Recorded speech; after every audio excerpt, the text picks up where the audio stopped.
قوم عاد ایک قدیم قوم تھی جس کا ذکر قرآن مجید اور اسلامی روایات میں کیا گیا ہے۔ یہ قوم اپنے وقت میں طاقت، دولت اور تمدن کے لحاظ سے انتہائی ترقی یافتہ تھی، لیکن اپنی سرکشی، اللہ کی نافرمانی اور شرک کی وجہ سے عذاب الہی کا شکار ہوئی۔ اس قوم کی تباہی کی کہانی قرآن مجید میں تفصیل سے بیان کی گئی ہے، جو انسانی تاریخ کے لیے ایک سبق آموز واقعہ ہے۔ قوم عاد جنوبی جزیرہ نما عرب میں احقاف کے علاقے یمن اور عمان کے درمیان موجود صحرا میں آباد تھی۔ یہ قوم اپنے بڑے بڑے محلات، بلند و بالا عمارتوں اور بے پناہ جسمانی طاقت کے لیے مشہور تھی۔ قرآن نے ان کی ترقی اور شہرت کو ان الفاظ میں بیان کیا ہے: کیا تم نے نہیں دیکھا کہ تمہارے رب نے عاد کے ساتھ کیا؟ ارم کے ستونوں والے جن کے جیسا کوئی ملکوں میں پیدا نہیں کیا گیا۔ جسمانی لحاظ سے یہ لوگ بہت طاقتور تھے، انجینئرنگ اور تعمیرات میں ماہر تھے، بلند و بالا عمارتیں بناتے تھے، زراعت، معیشت اور تجارت میں بھی آگے تھے۔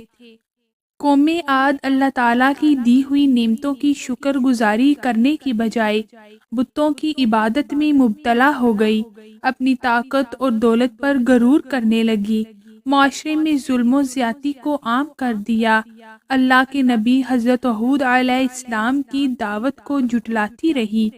حضرت ہود علیہ السلام نے قوم کو بار بار تنبیہ کی کہ وہ اللہ کی عبادت کریں، شرک سے باز آئیں اور اپنی سرکشی چھوڑ دیں، لیکن قوم عاد نے ان کی بات کو مذاق میں اڑا دیا اور کہا: کیا تم ہمیں ڈراتے ہو؟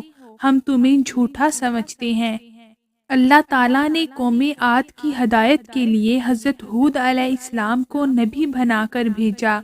انہوں نے قوم کو ان الفاظ میں دعوت دی: اے میری قوم، اللہ کی عبادت کرو، اس کے سوا تمہارا کوئی معبود نہیں۔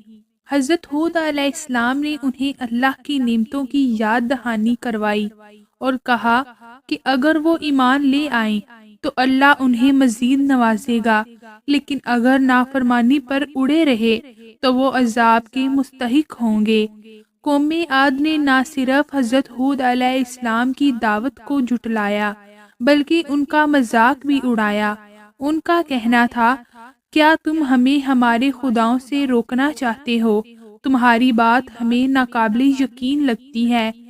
قوم عاد کی مسلسل سرکشی اور انکار کے بعد اللہ تعالیٰ نے ان پر عذاب نازل کیا۔